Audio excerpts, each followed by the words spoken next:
We say things that don't mean anything, but thanks for listening.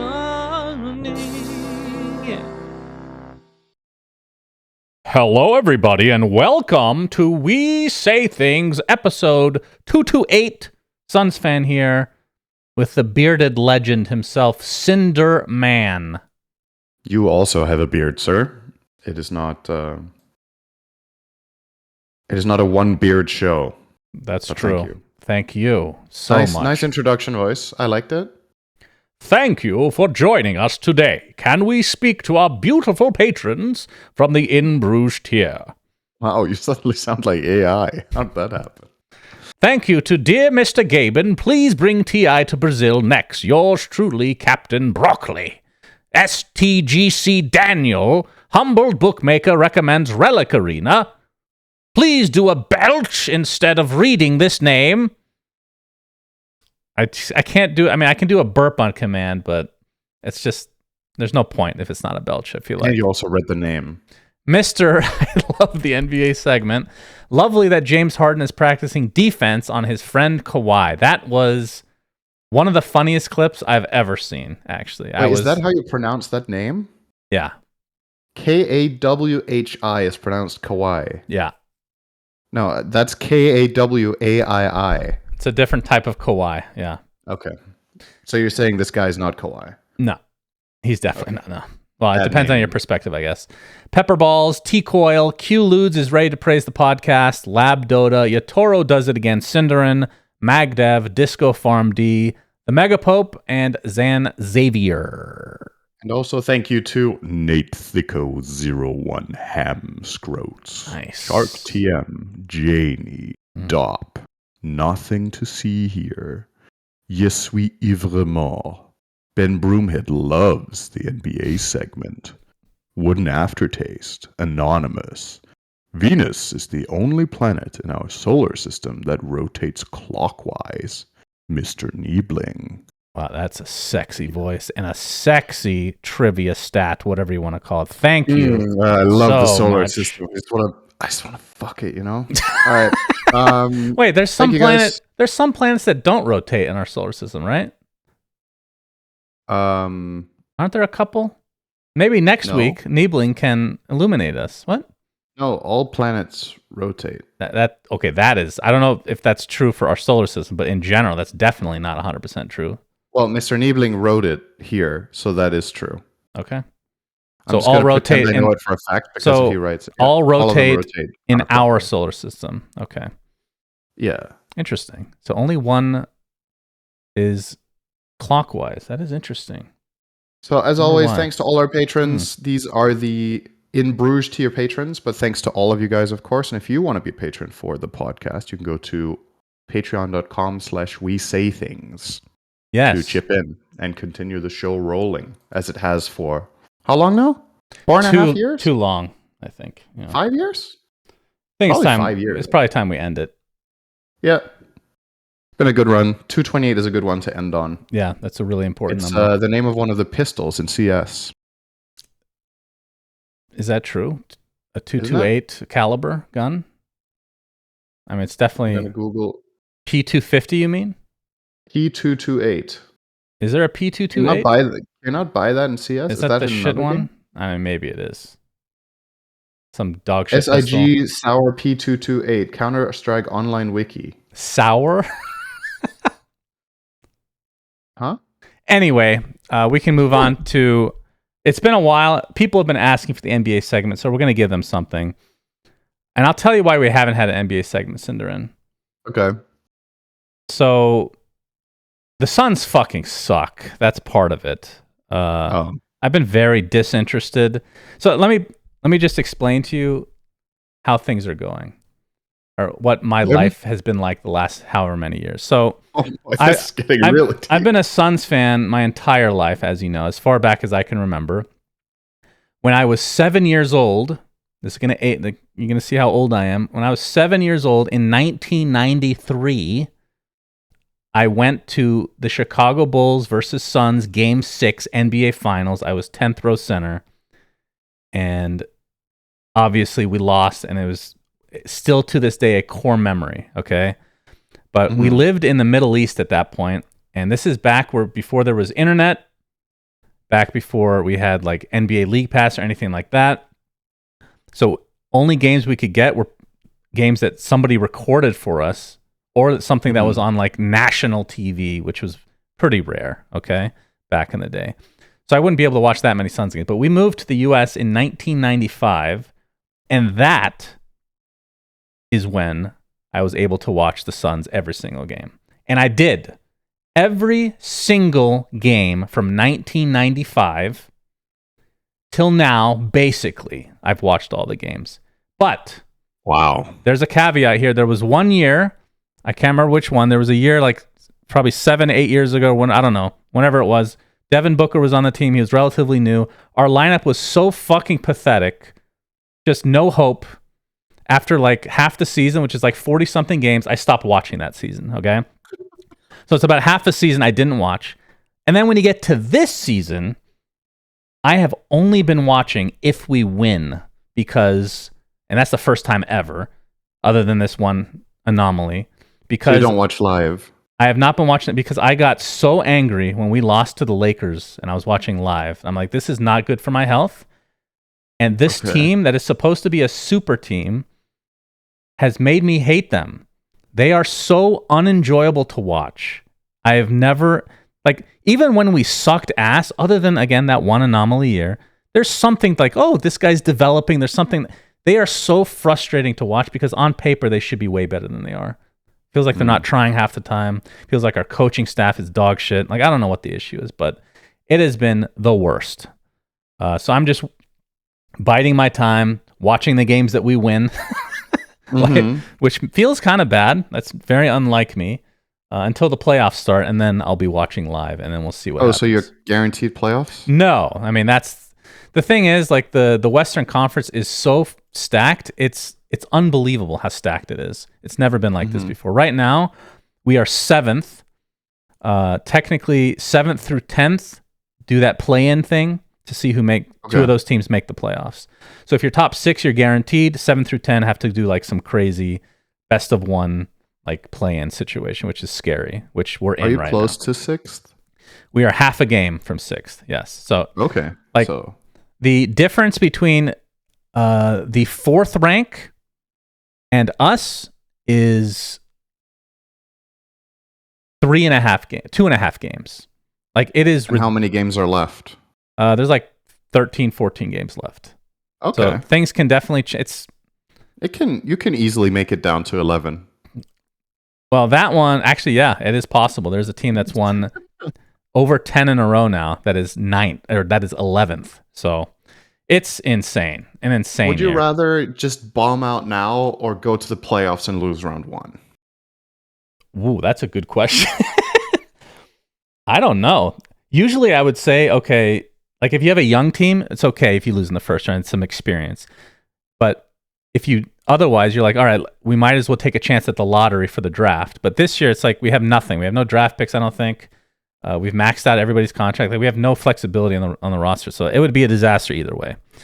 So I don't know. It's bad. So that's the NBA segment. Probably last time until the playoffs, and then I'll start ramping it up again. Appreciate it. I don't believe you. People love the NBA segment, Shannon. They want it to come back every week. Yeah, I know. I am not one of those people. As a matter of fact, I'm not people. Yeah, that's why I don't enjoy it. Yeah. Thank you, Cinderin. You're welcome. So, obviously, we had a guest on last week's episode, Mr. Purian Flax. If you guys missed that episode, check it out. One of our best. We say that about every guest episode because we just don't have the heart to tell our guests when the episode It's one of our best episodes ever because it's a guest episode. Yeah, when we're the top 20 are all with guests. Anybody we can just add to the mix is gonna probably make it a little bit better. But as a result, we missed some news from last week, so this is gonna be a little bit old, but we need to discuss some of it. 2 different conversations. There's a 7.35D, which we'll talk about after this, and then the matchmaking features, which were very interesting. Since I've been talking so much, Senator, why don't you discuss what they did? From the matchmaking, from the band perspective, there's a nice little update. Have you played ranked? Not ranked, but Okay, so does this matchmaking work in unranked too? yes. Okay.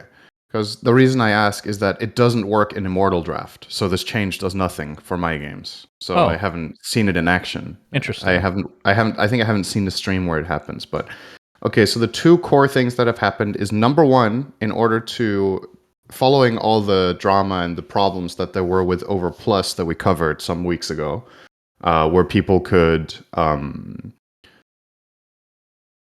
get information and take advantage of it to access people's profiles even though they were hidden, and then ban their best heroes to increase their own win rate, which is effectively just flat out cheating. Valve did a honeypot at the time where they found a way to figure out who was using it and then not letting them know that they knew, and then did a massive ban wave to cut off a ton of people using that cheat.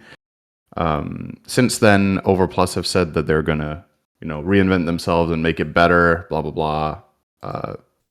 Effectively, they're just waging war on Valve over this whole cheating thing and playing the victim, which I find really weird. If you're gonna make a cheat, at least own it, I mean, it's like, yeah, you fucking know you're doing something wrong, Don't fucking play the victim. Anyway, what Valve did to try to combat this, aside from obviously doing the ban wave, they have this approach to bans themselves now. This is Dota bans, so heroes.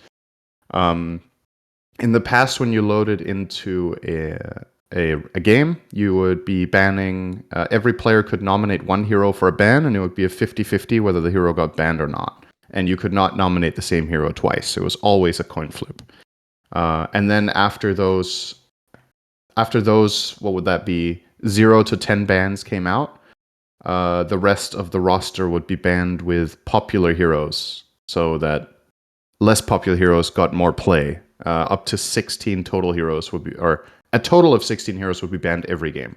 That is still the same. There's 16 bans every game. But now, instead of having a 50-50 on your bans that you nominate in the beginning of the game, you can now set 4 bans in your profile, and you will be banning those heroes every game heading in. They each have a chance to get banned, which is escalating. So if more people have selected the same hero, that hero is more likely to get banned. Up to, I believe, 93%. If all 10 players nominate the same hero, that hero has a ridiculously high chance of being banned. So that's that change, which I think is a pretty elegant solution to the problem, where now people can't target specific players as hard. This is not only about the cheat. It's also about, people having a higher chance of playing heroes that they like, potentially, and being less directly counterable in the draft. If you're a player who's very known for playing 2 heroes, then generally speaking, especially in the higher ranks, people would just try to ban both heroes against you and also prepare for you to pick them so they start counterpicking early. Now there's other options with this ban system, so I think it's pretty interesting. That's the one thing. So wait, is this part in matchmaking for Immortals? The bans are. Okay. Yeah. This is account wide. This is every account has this option. You can ban 1 to 4 heroes. If you choose fewer than 4 in your profile, which you can, it does not increase the odds of the other heroes getting banned. It's the same either way. The second thing, which I haven't personally seen in action, is the pre-match matchmaker analytics. I think this is for everyone, right? This is not. No, it's Dota Plus. Plus. But yeah. I think, as far as I could tell, you should explain this one because you've seen it more, right? If you have Dota Plus, it's automatically activated, but technically, it's in. If you go to options, it's in the Dota Labs tab. Okay. Yeah. But it is automatically selected, but you can disable it if you want. But essentially, it comes up with a bunch of information once your queue has popped up. So you'll see which server it's in. You'll see the skill range. So for all players, it'll say like moderate. For your party, it could be close to the skill range. So you can see, like, obviously, if it takes a long time to queue, then it'll be more imbalanced. It's about whether you want to stick to the queue longer to get better matches or not. And then, like, for behavior score, it'll show like how the people that you're going to be playing against or your team potentially match up against what you're used to. So you can see if you're playing against a bunch of shitty ass racists or something like that, so you can just requeue again. So that's the option. You can requeue again, or once you see that information, give you the confidence to hit accept. So just more information, and Yeah. no downsides that I can think of, other than that it's Dota Plus right now. Yeah, so I think the discourse around this, the primary downside that some people were complaining about was that their queue times got longer because people kept pressing queue again if the conditions weren't stellar, where beforehand you would get games. So that's obviously the trade-off, and Valve know this. This is why they're testing it the way that they are, is that how much is this going to actually affect queue time? How patient are people? Does this mean that the average game gets formed 25% slower? Does it mean the average game gets formed around the same time because most people just accept, the average queue time should absolutely go up with this, because if parties start queuing again, it will delay things. Correct me if I'm wrong, Han had something somewhat similar to this with, I don't know why I know this because I never played the game, but it just seemed like I remember hearing about some sort of slider where you could choose faster game versus higher quality. Is that correct? I don't remember. That's been a while. It's like on one end of the scale it was give me the fastest game possible, and on the other end of the scale was I'm willing to wait longer for the game to be more balanced or something like that. Which effectively would be another way of implementing something like this, but this one just shows you what you are about to get, whereas in the other one it was just a setting, right? Maybe I'm wrong. I don't know why. It sounds familiar. I just don't remember from Han specifically. Right. I feel like I've played a game. Dota has never had it. I know that. This is obviously different because it's not something you're setting in the options. You're not doing it beforehand. Yeah. This is after the fact, but I think it's interesting. I think it's a win-win mostly. You said it doesn't work for Immortals, so irrelevant for the high end. It doesn't work for Immortal Draft. I think it works for other Immortals, right? So when the game is, I think it's still 7,500 MMR or higher, then it's Immortal Draft instead of regular Immortal. Okay, gotcha. And then one thing I want to mention about that I noticed, at least with the bans, the change actually makes the draft way faster. To the point where I was taken aback, because I'm used to being able to, like, off laner typically chooses second phase, right? But you have time to think through the bans. Okay, once it gets banned, all the bans go through, you can see what heroes are available, discuss with your team if needed. But now it's just super fast, so it's just going to take some getting used to. But I mean, overall, that's probably a good thing, I guess. Yeah, for sure. I think anything that cuts down on quote unquote dead time in pub games is good, right? Yeah.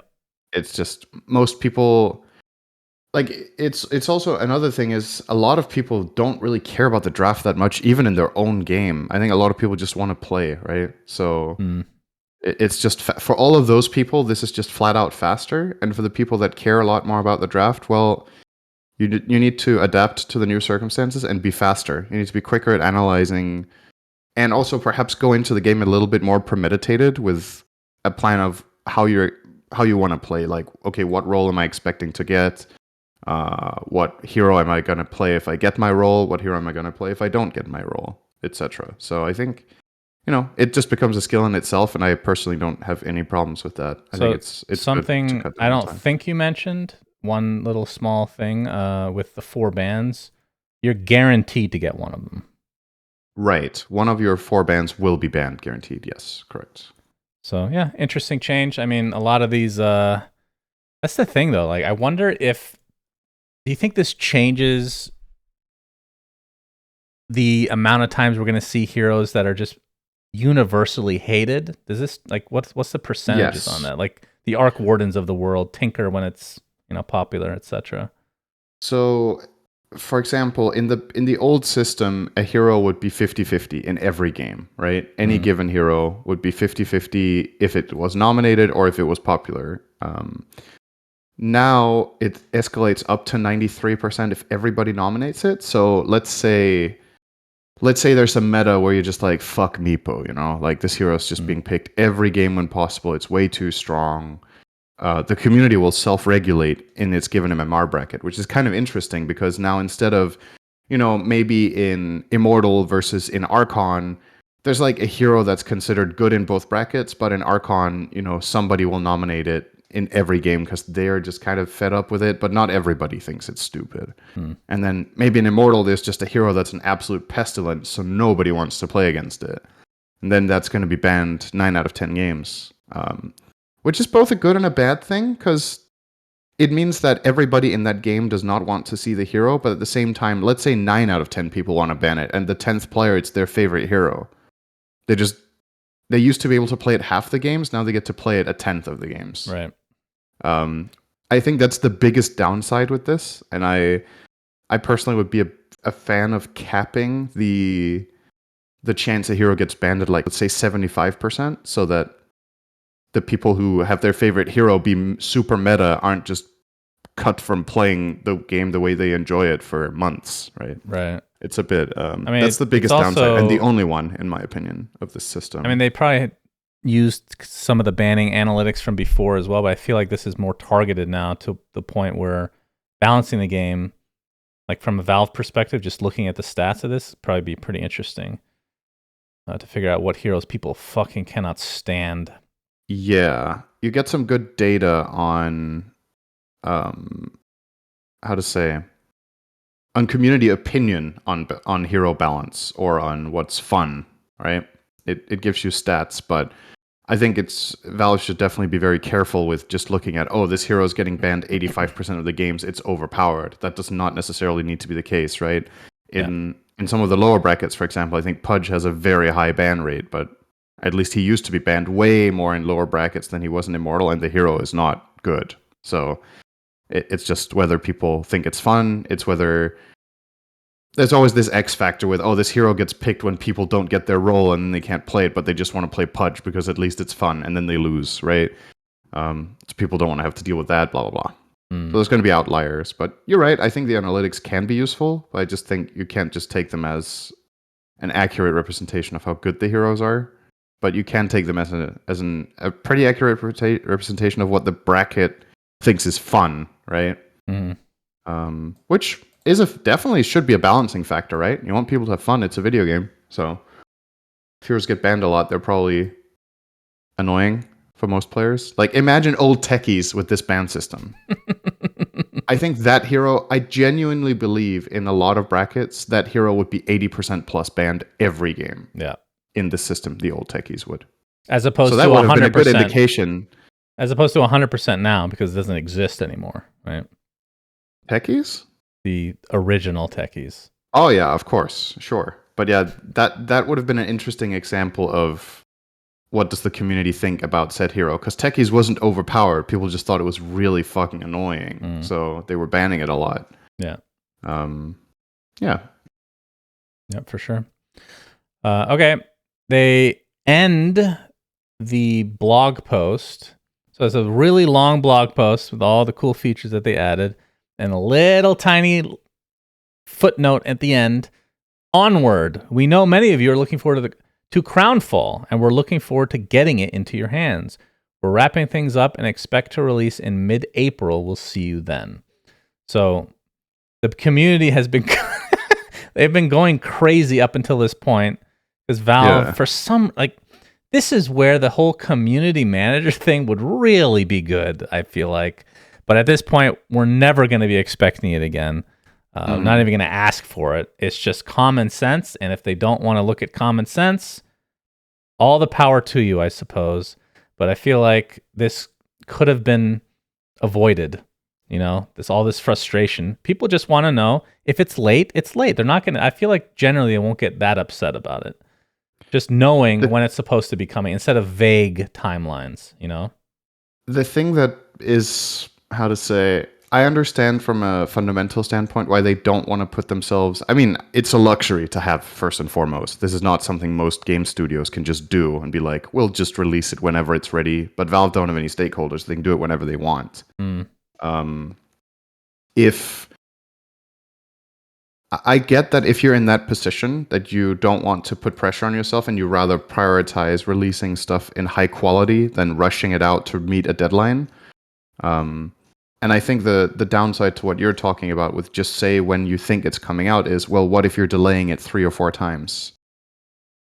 Then what's the community perspective going to be then? Are they going to be like, wow, you guys are fucking lazy, just get it done already, when you're hard at work trying to make something really, really good, and then the reception of it is going to be tainted by everybody's frustration that you're late for your 3rd deadline, which isn't a deadline. I think Valve's perspective, this is not a Dota thing. This is a Valve thing for every game they do. They don't make promises about dates for a reason. That they have internally, over the years, the way they make games, come to the conclusion that the pressure and the community backlash when things aren't released on time isn't worth it compared to just letting the result speak for itself. And I agree. I mean, I understand why people think it's frustrating. And I think there's definitely probably some sort of middle ground where you don't give an exact date, but you're like, this game will, or this patch will be coming out within 2 to 4 weeks. And then people are like, how can you have such a big span? But then at least you give yourself a buffer, right? And then people are going to be happy if it's out in 2 weeks. And if it's out in 4 weeks, well, you told them it could take a while. Yeah. But then what if it takes more than 4 weeks, right? Then you've promised it's coming out in 4 weeks, and you personally aren't happy with the product you're putting out, but you have to. Well, it's just funny. It's ironic that there was jokes that, oh, Valve's not even going to come out with Crownfall. Instead, it's going to be a letter patch. And most people are like, surely. I mean, was considered the joke. That's a meme, and it ended up being a reality, which is even more hilarious. But I mean, I understand to be fair, from like this wasn't just a letter patch, though. That's true. Well, that's the thing. So here is my question, right? And I do believe, just there's no proof behind it. This is just my belief. This was used to appease the community. This was probably the matchmaking and the ban thing that's probably supposed to be for this Crownfall update, I would imagine, right?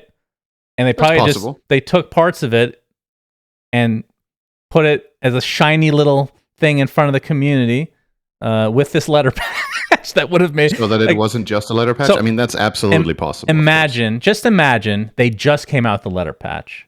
Mm-hmm. Do you think people... Because nobody's really raging very hard on Reddit. I mean, which is the place that we're looking for all this feedback, right? Mm-hmm. So it worked if that was the case, and it's actually really smart. Which means this update for Crownfall must be fucking enormous. Because the matchmaking and the ban thing is pretty freaking nice. Yeah, these are some big quality of life changes, in my opinion. I don't know how much work it was. I mean, it's one thing to make big changes to the game in the sense that they have a big impact, but that doesn't necessarily translate to a lot of man hours. Like changing the ban system to this, I don't know how elaborate that is, but I would think compared to a lot of other quality of life stuff they've put in the game, this is a lot of the burden with this is with the idea and figuring out how to implement it well, rather than the coding itself, would be my guess, compared to some of the other stuff they've put in the game. But yeah, I mean, at this point, now this says mid-April. If I had to guess, that's probably April 14th to 20th.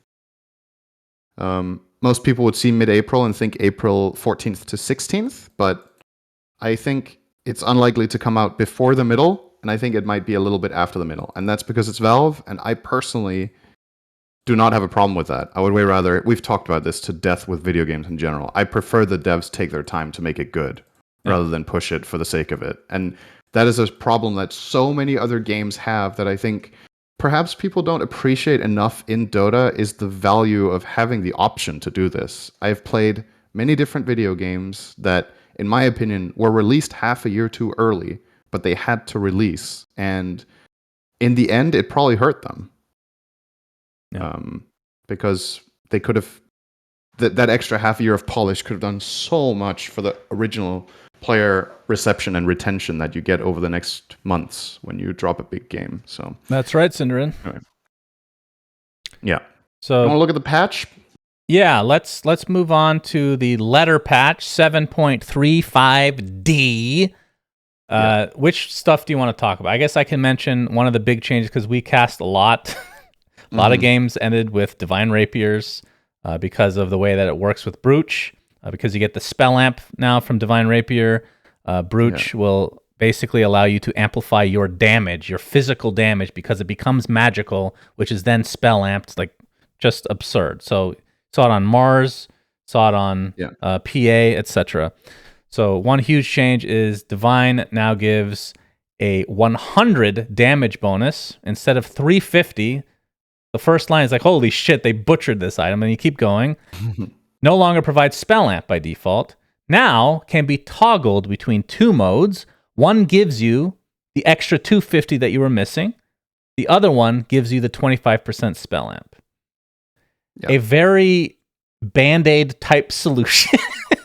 This is like, let's just put a Band-Aid on this real quick because this is problem. This item's a real problem.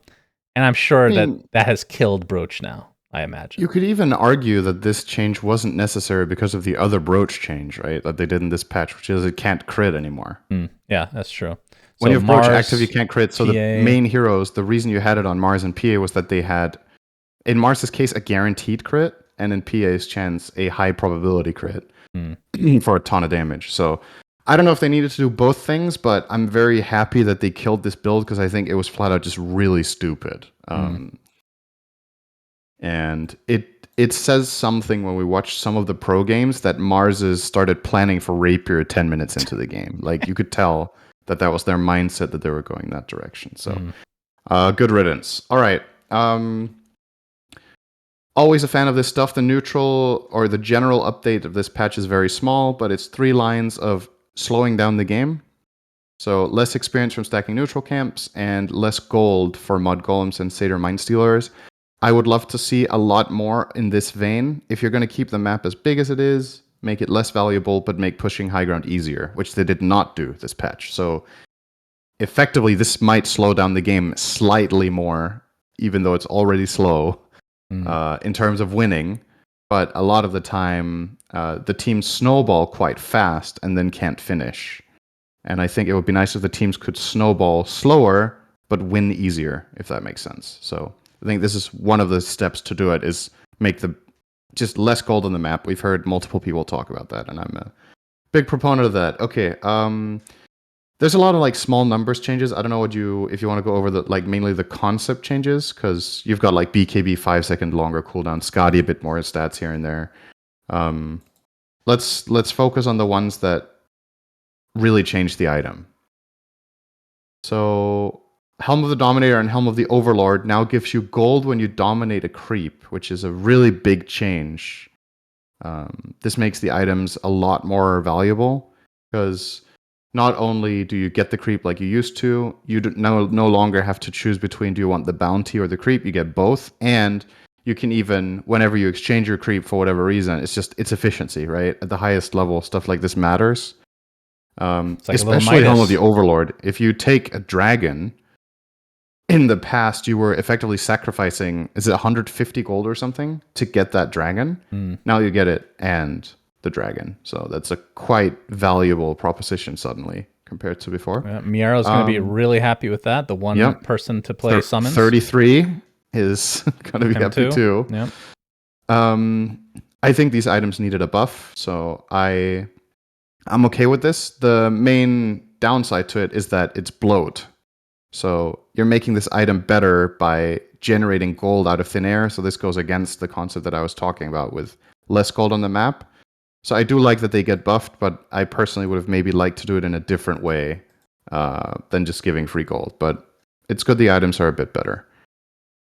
Let's see. I mean, so many small numbers tweaks, really. Yeah, we don't need to go over that much. I know but Light Collector is something that you wanted nerfed, and it did. So the movement Grove speed... Bow lost 25 range. Really wanted that one nerfed or removed entirely. Honestly, I still think this item shouldn't be in the game. I'm warming up over the last couple of years. I've been warming up more to the idea of neutral items. I still am clearly not one of the biggest fans, but I think Valve have done, for the most part, a really good job at making them more fair, and oftentimes making them more fair will make them flatter. That's just the result of trying to balance things around a very complex hero roster. Grove Bow, for me, is not it. I just think this item is stupid. Giving attack range as a free thing on a neutral item should not be a thing, in my opinion, or at least it should be higher tier than tier 2. So I'm happy to see it nerfed, but honestly, I would have cycled it out personally. But yeah, it's a step in the right direction. Every ranged carry or core was taking this item, or not every core, but every core that was using its attack as part of the key kit of the hero was taking Grove Bow. It was just too good. Light Collector got nerfed significantly, lost half its move speed bonus and higher penalty on the regen. I don't know if this is an over nerf or not, but the previous one was way too good. 10% move speed was crazy. And now they're buffing Doubloon, which is basically an unpicked item in Pro Dota, more or less.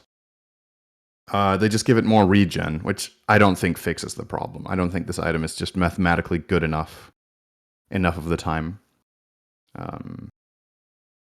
Conceptually, it's really interesting. When I saw the neutral items come out, I was like, holy shit, this one is crazy. But then when you look at what the numbers actually do in the game, it's not that much. So we'll see how they push that one forward. All right, heroes. Let's talk about the big meta heroes and what happened to them, right? So Bat Rider was mega popular at Dream League.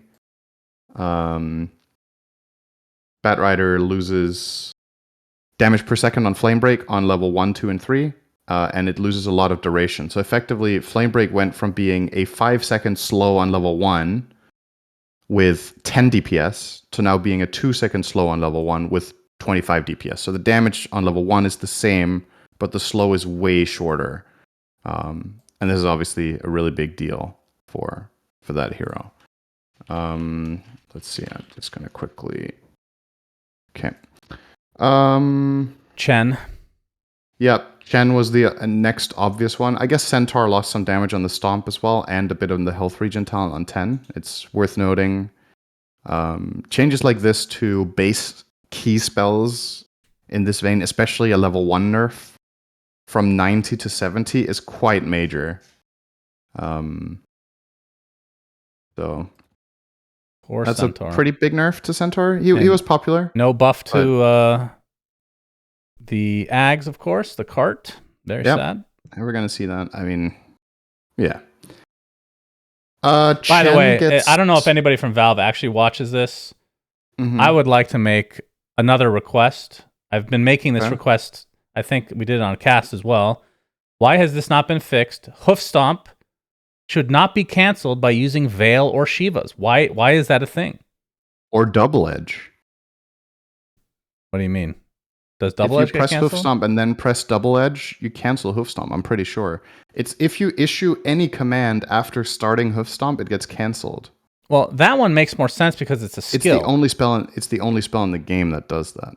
I'm okay with that because you're choosing between two spells. You can't cast both at the same time. That's a little weird. But if on other spells and other heroes, if you press an ability that has a wind up time and then press a second ability, the first ability finishes and then you start the second one.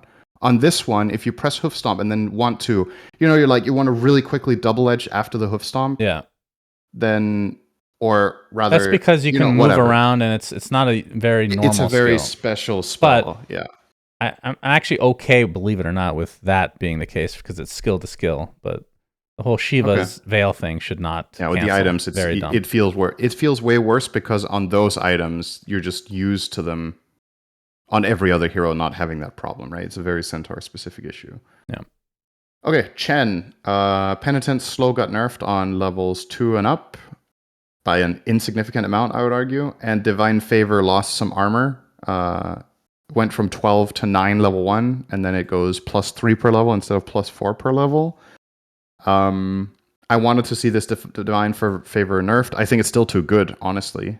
And I think this hero is still going to be massively popular and did not get nerfed enough. That's my... Yeah, the way that they worded that Chen got destroyed, it's basically what they implied. He had it coming, is how they worded it in the blog post. I mean, he had the nerf coming, but not really. I was looking at this like, it's not that much, really. No, I don't think so either.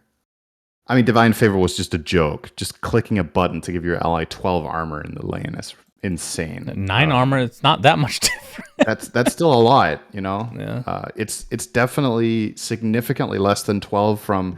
Also, when you think of when heroes get nerfed with the -1 armor, blah, blah, blah, and people meme on it, this stuff definitely matters, but I think this hero is still going to be banned every game at a pro level. I don't think this is enough to kill it off, but we'll see. Scrolling. I want to mention. Want to highlight the disruptor change? Sorry? Crystal Maiden, Crystal Clone costs 150 mana instead of 50. I think that's kind of a big deal because we've been seeing tons of players go for that shard to farm.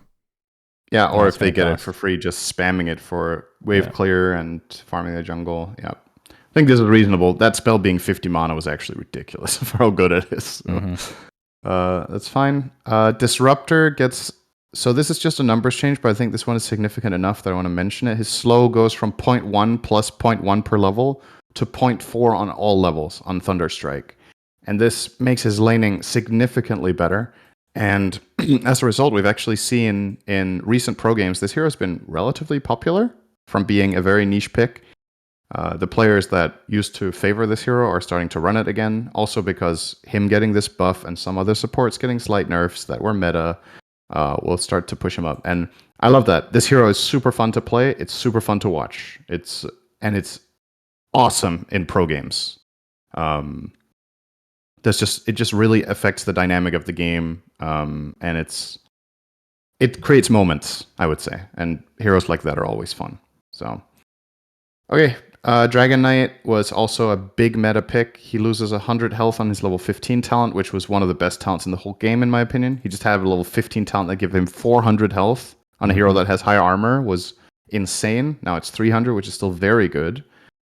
And the Elder Dragon form, this is a bit of an interesting way of nerfing this hero that I didn't think was going to be it. But so illusions no longer apply the dragon's on-hit effects if they have reverted back to melee form,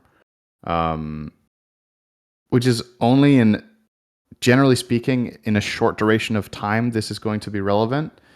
And then the corrosive breath debuff duration is decreased from 5 to 3, which is the bigger one. Yeah.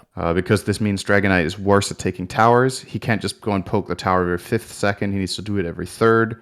And if you are playing, especially against the Frost Dragon, the slow isn't so excruciatingly long. You can get away and reset it. So I think that line makes a lot of sense and is a pretty meaningful nerf. I think the illusion one, not doing on-hit effects when they're melee, is just edge cases that's going to be relevant. So, but good nerfs overall to that hero. It's a little farther down, but I want to mention Pango. So this hero actually... You don't want to mention Lifestealer? Well, sure. I mean, I guess the numbers aren't that significant, but this hero was super high win rate at Dream League. He suddenly became the pick of the tournament. Yeah, that's true. He loses 3% on all levels of Rage move speed, which is meaningful for sure, especially level 1. Going from 9 to 6 is a massive cut. And then his Ag's cast range bonus on Infest is nerfed by 100. I don't think that one's as relevant. And then Open Wounds cast range goes from 800 to 600. That one's pretty big. Come on now, Cinderin. Infest Ags, very cool. I'm very good at using it. Definitely don't have a thread on Reddit right now about how bad. Today. That actually was very noticeable, though. The 250 range only instead of 350. Yeah. Oh, it's definitely a meaningful nerf. It's just, I personally thought the Ags was a little bit overbought in pro games. Yeah, it was garbage. And it still wasn't bought that much. Yeah, it's garbage. So, this isn't affecting that many situations, I think. Okay, where were we? Pango, yeah. So Pango, they've been trying to nerf this hero. We talk about it all the time. You know, they come out with a minus this, minus that, whatever. The one thing they haven't touched, though, is the strike count has always been 4, if I'm not mistaken. They have finally reduced it to 3, which is interesting. I want to talk about it in just a moment, because this hero kind of fell off a bit, at Dream League at least. The only team that was playing it was Gaiman, and then once people stopped banning it, they stopped picking it as well. Like, nobody was playing this hero, I feel like. It was occasional pick, but the reason this is significant, now you get extra damage now per strike to make up for it, but the reason this is significant is because this makes defusal a lot worse. Like, what is that, 25% decrease in the procs now, so you're draining less mana. I don't know if this is enough for defusal to not be an item on Pango. It is still the one build on the hero, regardless. Which is sad, because Maelstrom's really fun, Cinderin. You should try it sometime. Yep. This is a buff to the Maelstrom. It's also a significant nerf to Basher on Pango. That's true, yeah. Because previously, I don't remember the math, but I think if you use Swashbuckle with Basher, you had like, I want to say it was like 3/4 of hitting a bash on your Swash, which is crazy. Now it's significantly lower, especially because Bash is pseudo-random. So the fourth swing, if the first 3 don't bash, the fourth would have very high probability, but now you don't get that for free, quote unquote. However, the damage of Swashbuckle is actually higher now on level 4. On the skill itself, it does 3 times 120, which is 360, up from 4 times 85, which is 340. So the base damage of the spell on the highest level is actually slightly higher, but it is significantly worse on level 1, where it went from 100 to 90. This might not sound like a lot, but it matters for securing range creeps in mid lane, for example. Which is obviously a huge deal the higher the level of the game is. I've still seen it a good amount. I feel like the hero is still good. He's still getting picked in pro. Just step by step becoming slightly less obnoxious. And what we should always remember is if this is a nerf, but not a major one necessarily, if other meta heroes get nerfed harder, Pango is arguably being buffed relative to the field. And you could discuss whether his is the biggest nerf or not. I would defer to people who actually play the hero a lot for that, such as yourself. But from what I'm seeing in games, he still feels very impactful. So good. Love me some Pango. Let's see. Primal Beast loses some damage on Onslaught, in particular level 1. Can you explain the Sand King changes? Base damage increased by 6. Strength reduced from 2.7 to 2.3. This hero's win rate has gone down. It was not picked. It was not good before, and it's worse now. I think its win rate has gone up in higher ranks. I don't care about higher ranks, Syndron. Right. Okay. So the thing about when you rebalance heroes is, I personally find the most elegant balance changes to be ones that affect all brackets and in a positive way.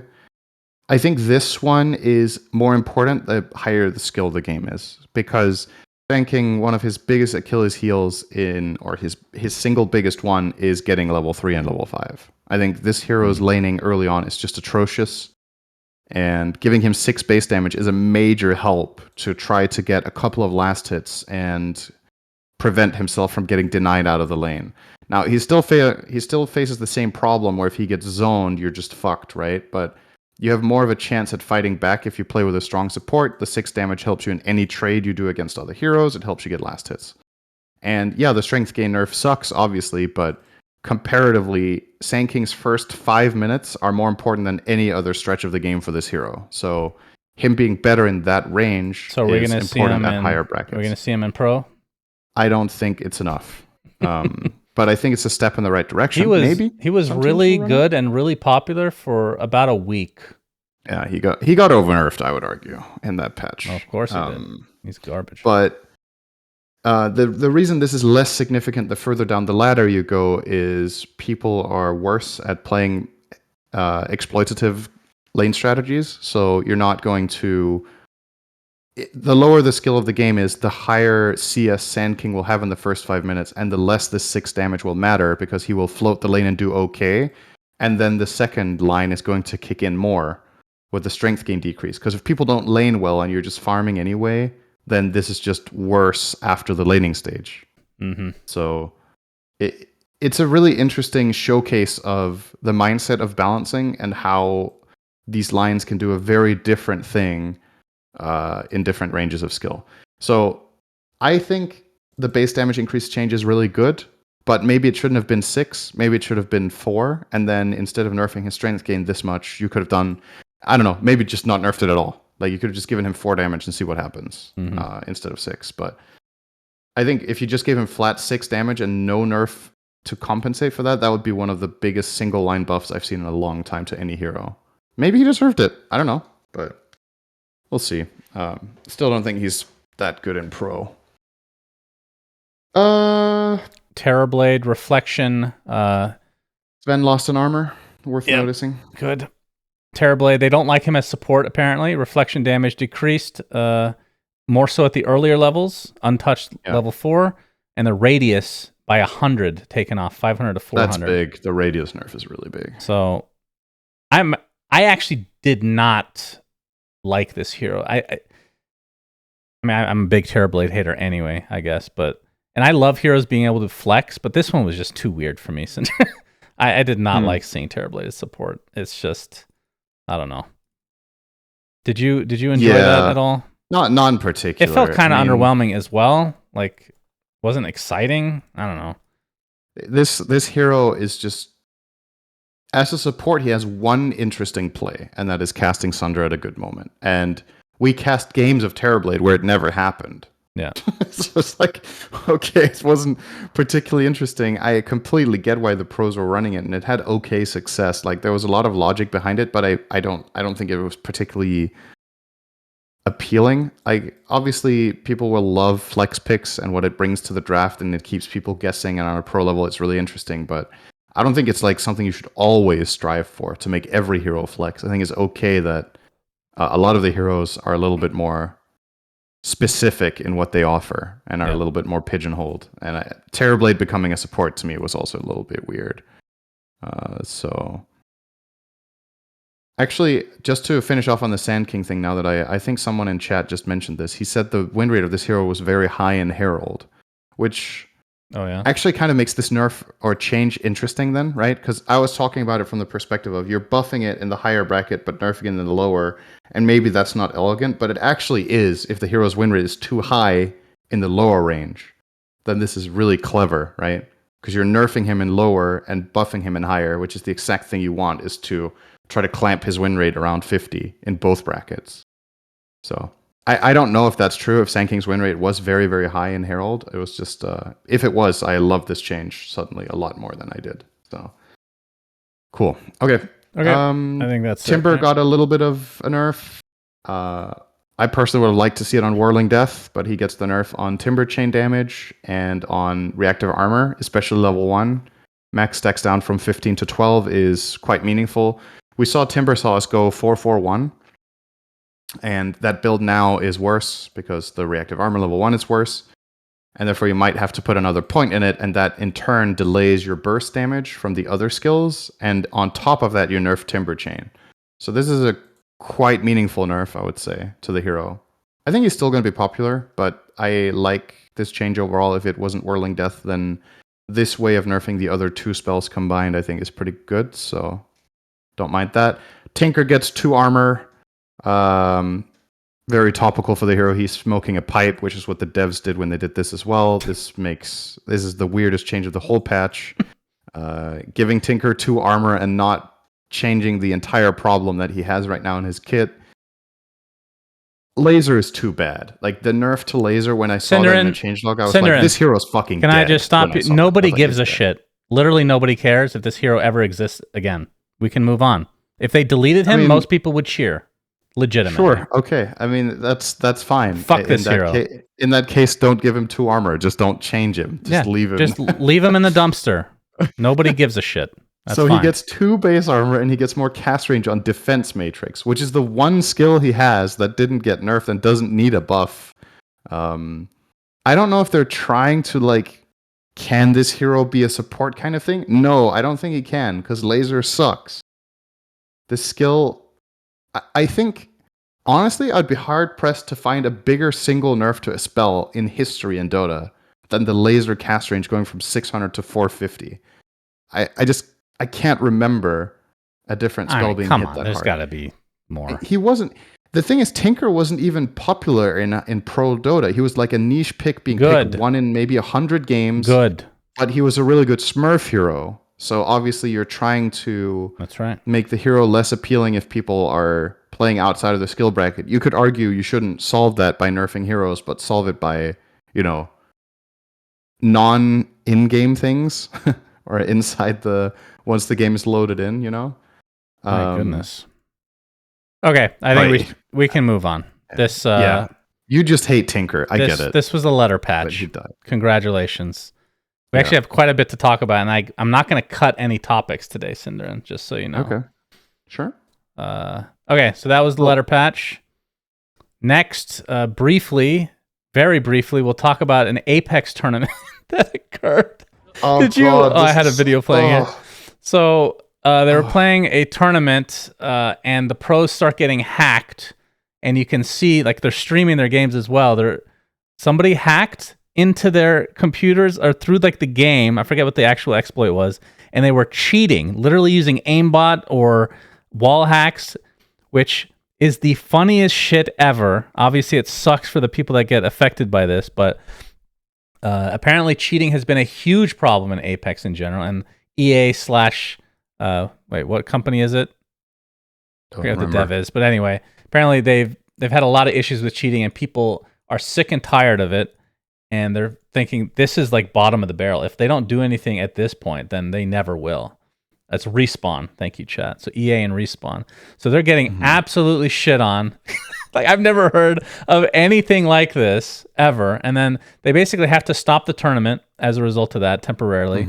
They tweeted out, due to the competitive integrity of this series being compromised, we have made a decision to postpone the NA finals at this time. We will share more information soon.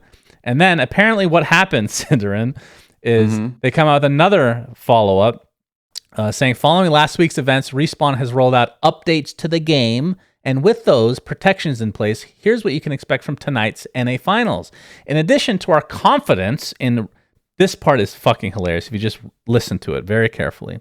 In addition to our confidence in Respawn's fixes, we also wanted to give players additional peace of mind by hosting the ALGS NA Finals privately and broadcasting the matches after the fact. That means you are watching the result of the matches that were held privately.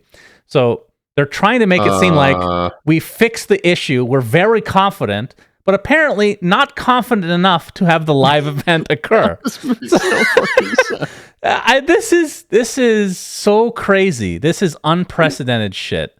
So it sounds like probably it's not fixed. They ended up playing this offline so that they wouldn't get hacked, and that's it.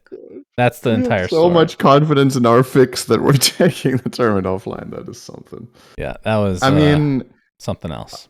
Is there a better word for this than embarrassing? I don't know. It's just fucking embarrassing, right? Like, you're running what's supposed to be one of the bigger esports in the world, and you have money out your ass as a studio for this, or at least, I mean, depending on how the distribution is, but whatever. Let's assume the budget is there. This is just not acceptable, right? Like, it's one thing. It's very hard to combat cheating. I understand that. It's a problem that every multiplayer game has, is that people will try to find a way to cheat. But for people to be able to hack other people through the game and then have them cheat is... I mean, what the fuck, honestly. The number one biggest... Do you remember when, I think there was a short time in Dota where you could, somebody found an exploit where you could inject SQL into text messages? Do you remember this? Sounds familiar. So people would write like some stuff in the chat, either in the game chat or in the global chat or whatever. And if you clicked on it, it would run a script. And Valve, obviously, this is a major security breach. It got instantly hotfixed. It's probably the most dangerous bug the game has ever had, and people will remember random game shit, right? But that one was truly dangerous.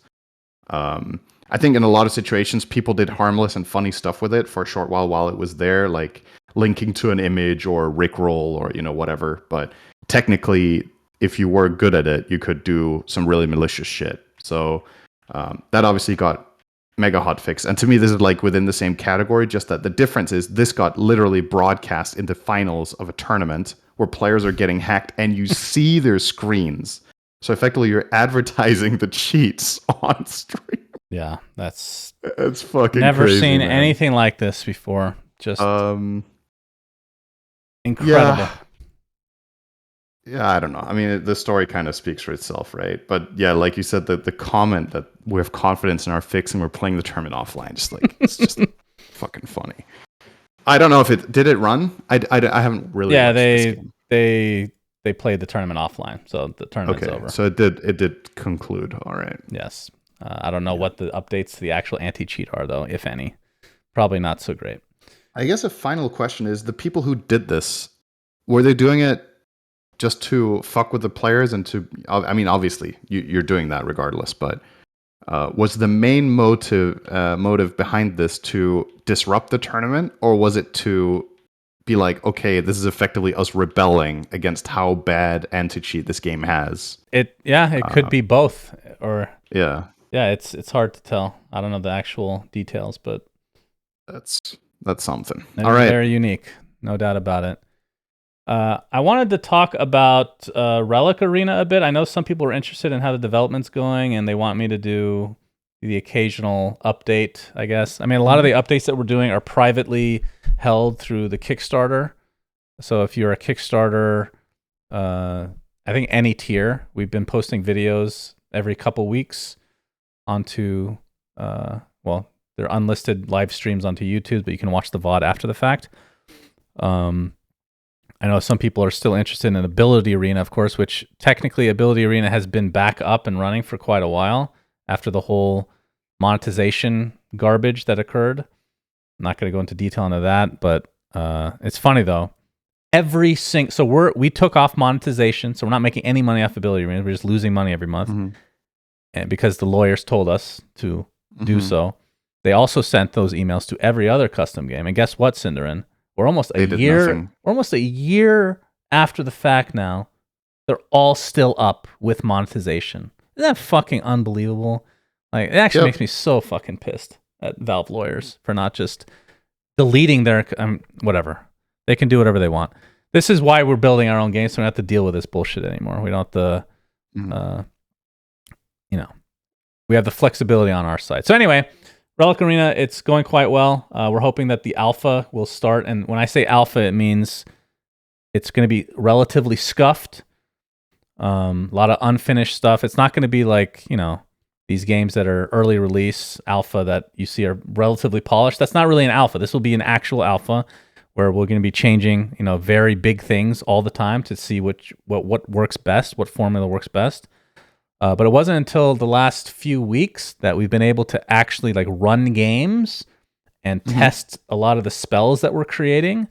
The spells, they're taking a good amount of time because I don't remember what I've actually talked about on stream. So I guess I'll start. So on the podcast, not very much. So the way that it works, spells are called relics. And when you buy them in the shop, just like in Ability Arena, the difference is when you buy them and you equip them, the actual relic shows up on the model itself, right? So this means we have to do models for each spell, which is quite a bit of work. In addition to that, we need, of course, particles. We need animations. And one thing that we're doing that is also taking some time, which this doesn't necessarily, need to be done to test stuff out, but just to give you an idea of kind of the pipeline or whatever. Every relic will have a special death animation.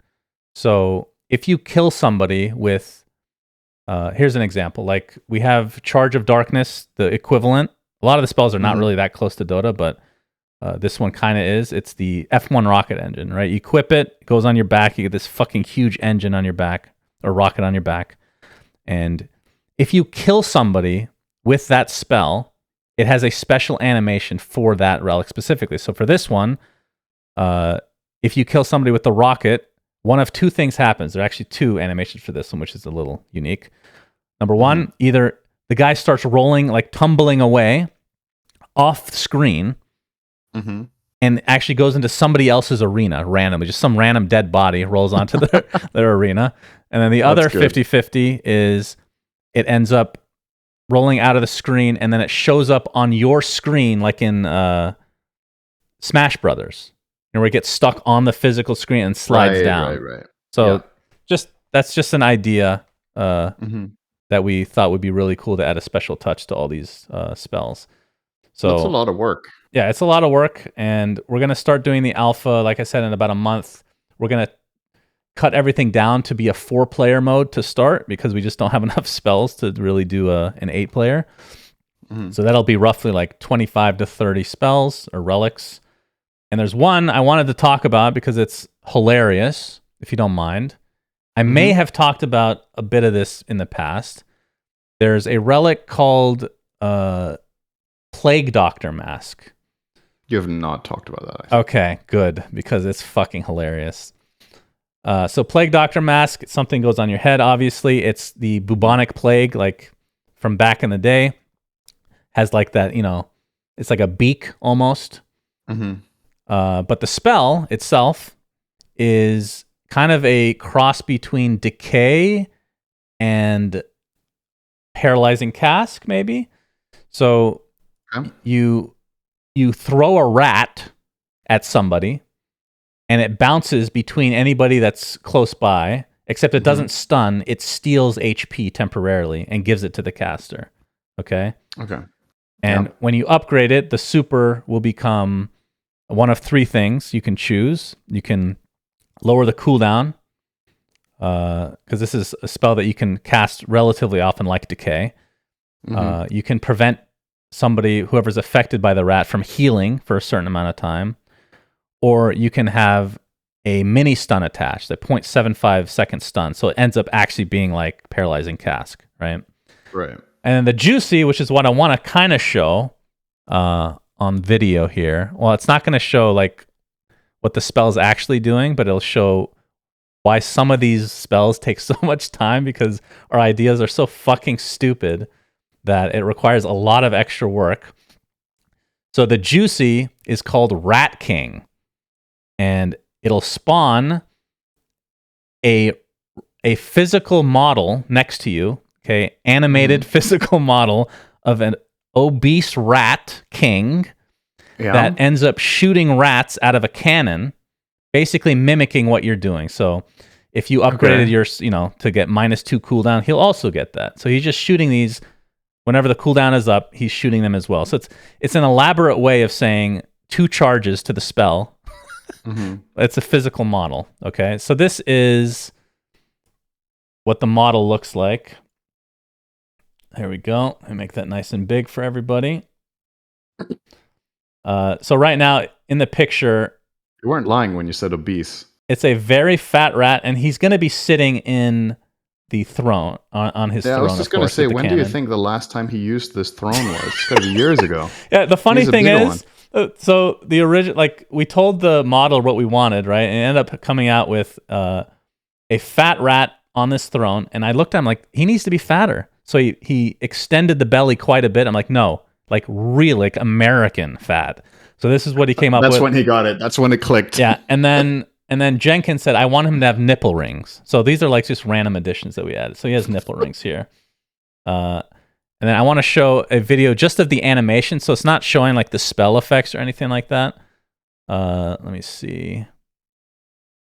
So why am I not surprised Jenkins' contribution was, I want him to have nipple rings? Like, that's just...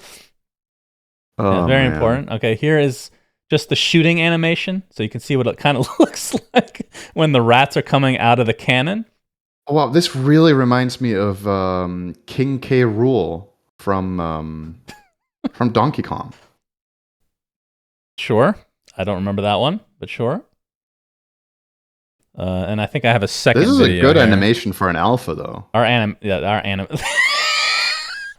Explain what you're seeing on the screen for the audio listeners. There's a cannon shooting at me and a very wobbly nipple rings and belly.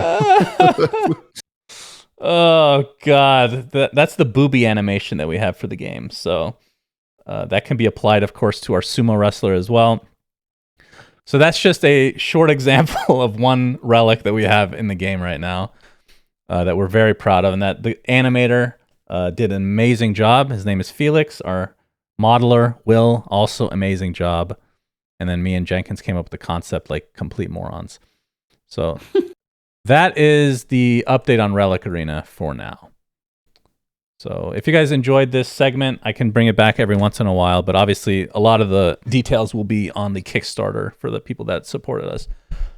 So yeah, that's the timetable at the moment. So we're hoping like in the next month or so, probably after Birmingham or something like that. All right, and final topic, Cinderin. This has been on the outline for over a year now. And there's a reason for that. It's because I was waiting for the next time that it occurred, which was last week for me. So there's a holiday. I'm going to butcher a little bit of this because I never knew that many of the details.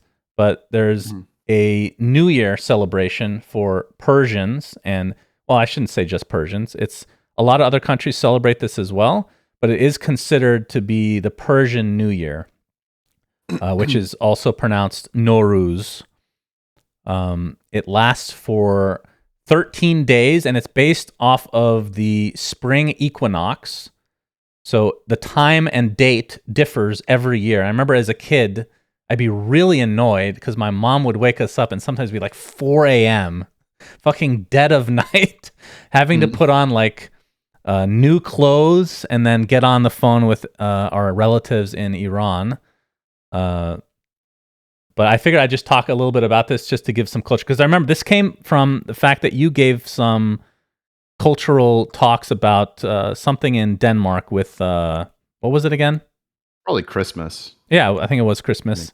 I think there was a couple other stories as well. Like there was one with salt, I remember. Do you mean the stupid tradition where people throw cinnamon on people when they aren't married by 25? Cinnamon, that's right. Salt and cinnamon, delicious combo. That one is not. I mean, I guess it is a tradition. It doesn't really fall in the same category. I remember people talking about how in the YouTube comments that they enjoyed listening to other people's stories of things that they do in their countries. So I figured I'd bring this one up. So my mom used to have these yearly dinners, if you want to call it that, where she would have a group of people come into this big banquet and we would celebrate the new year and talk about what happens, like what the traditions are. And my brother did a really good talk. I'm going to steal some of his some of the stuff that he was talking about. So apparently, I never knew this. There's a character, if you want to call it that way. It's called Amu Norooz, which means Uncle New Year, essentially. And he's associated with the Persian New Year. He symbolizes the rebirth of nature and the arrival of spring. It's typically depicted as an elderly, tell me if this sounds familiar, depicted as an elderly man who brings joy and gifts to children. But the interesting Rat King. The interesting thing about this, though, is that this dates back to over 3,000 years ago. So Santa is based off of Amu Norooz, which I never knew. I think that's pretty fucking cool. Is that confirmed or? Yes, that is. Well, most people think that that's the case. I had no idea. I just know that Coca-Cola made him. Yeah, Jesus was a real fan of Coca-Cola. Shout out to Cherry Coke Zero specifically. Wait, weren't you talking about Santa? Yeah. Yeah, Santa is invented by Coca-Cola. Actually? I was not joking. Yeah, okay. I was not joking. I'm going to ask ChatGPT this. Okay. Was Santa invented by Coca-Cola? Because I know it's based off of St. Nicholas, right? Yeah. But the character Santa Claus is Coca-Cola. Santa Claus as a concept wasn't invented by Coca-Cola, however, Coca-Cola did play a significant role in popularizing the modern image of Santa Claus. Okay. So 50-50. Okay. Actually, maybe. It influenced the modern portrayal of Santa, but not the character itself. So the way I understand it is that Santa Claus, the name and the portrayal of him is largely or fully Coca-Cola, but the original character he's based off, isn't that Sinterklaas or something, which is... So this stuff with this is always so complicated because it's like there's the original Saint Nicholas, right? And then depending on which country you're in or whatnot, he will have a different name. Come to your conclusion. Yeah, I mean now I'm unsure. I was positive that Santa Claus was a Coca-Cola invention based off of Saint Nicholas. Mm-hmm.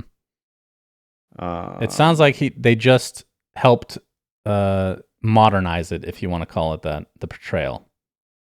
Yeah. Okay, anyway. I did not think... Oh, whatever. Back to non-Christian related stuff. Back to Norooz. This isn't... So the entire period, the celebration, I guess, lasts for 13 days. There's one specific day. It is called Çarşamba Suri, and it takes place the last Wednesday of the year. And typically people just get into. So, when's that? I don't know. Every year it's different. Wait, but It's it the last? It's the last year. It's the last Wednesday of the Gregorian calendar, or It's the last before Norooz itself, before the Persian so New Year. it's in March. Okay.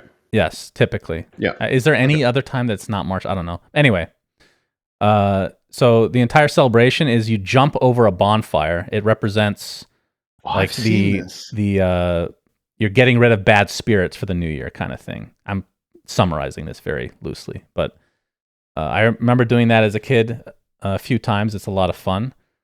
And then one major thing about Norooz that every house has, and my mom does this every year, and if you look at my Instagram, I typically post, usually every year, a photo of me in front of what's called the half-scene table. It's a table they all look very similar, but they have at least 7 things with the letter S, which apparently symbolizes, just to summarize very quickly, a different hope or aspect of nature, like renewal, health, happiness, something like that. So on every single table in millions of homes, there is sabzi, which is basically grass. Every year you buy like this, you grow grass. And then at the end of Norooz, which I'll get to in a minute, I'll get to that. So you have grass, okay? This little thing of grass. Okay. You have samanu, which is a sweet pudding made from wheat germ.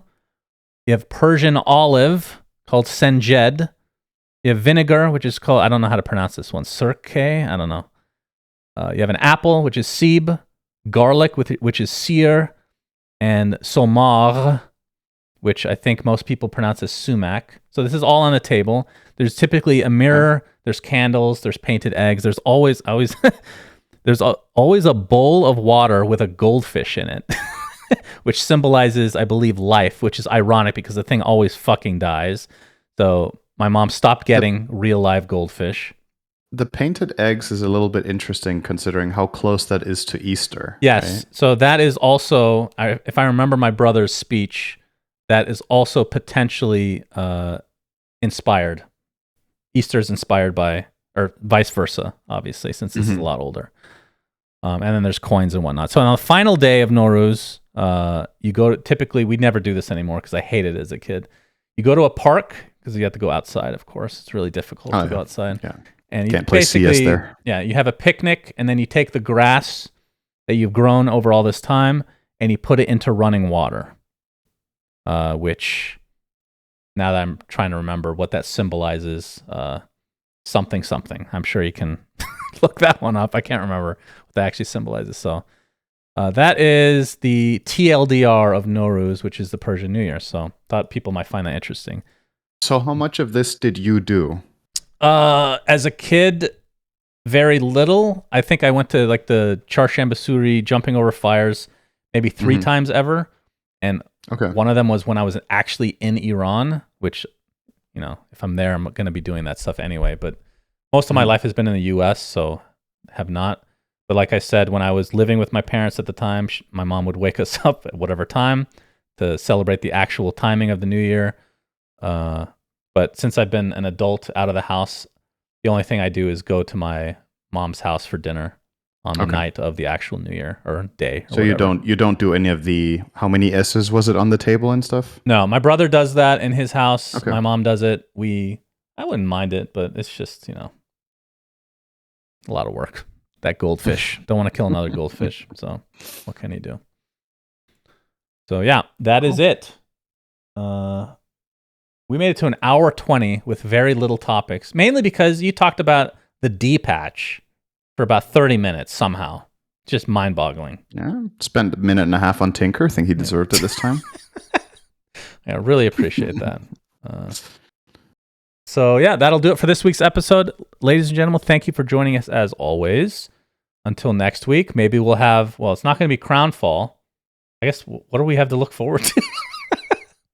Okay, let me just say, I'm disappointed that there was only a letter patch because we'll be at Birmingham, and the meta won't be that much different. Nothing was changed with High Ground. Like well, that was the biggest thing, right? Crownfall will drop before Birmingham.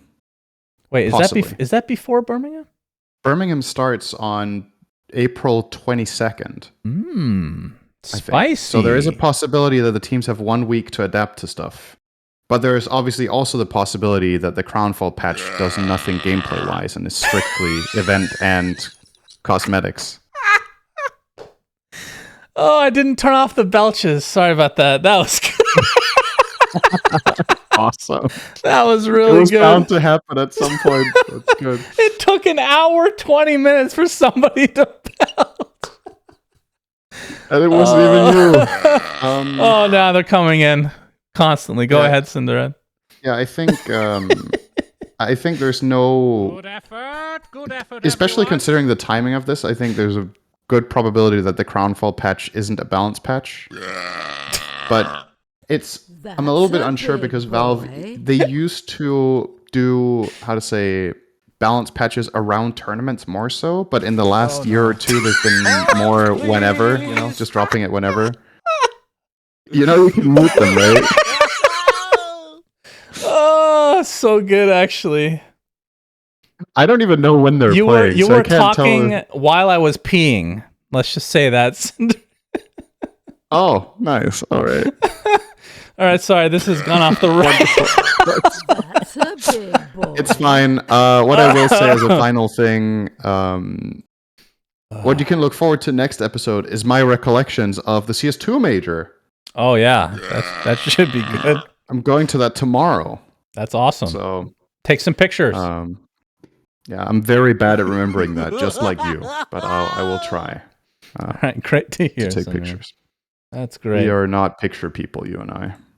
Yeah, I had to force myself. That's true. I'm excited for you. That's awesome. Another belch for the road. Is that in the? Yep. I'm not turning them off. Do what you will. That's fine. Is this? I can't remember. Is this the same arena that? Yeah, Dota it's will be Royal in? Arena. Okay. Yeah. Cool. It's supposed to be the same. So I'm curious to see, because I don't think I've ever been to that arena before for like a concert or anything. I'm pretty sure I've never been, so I don't know what it looks like. But obviously, seeing something like that gives you an idea of maybe how TI could look, right? So yeah, awesome. Cool. Well, until next time, Suns Fan and Sinner signing out. Peace. Bye. We say things that don't mean anything. Subscribe. Only his son. Yeah.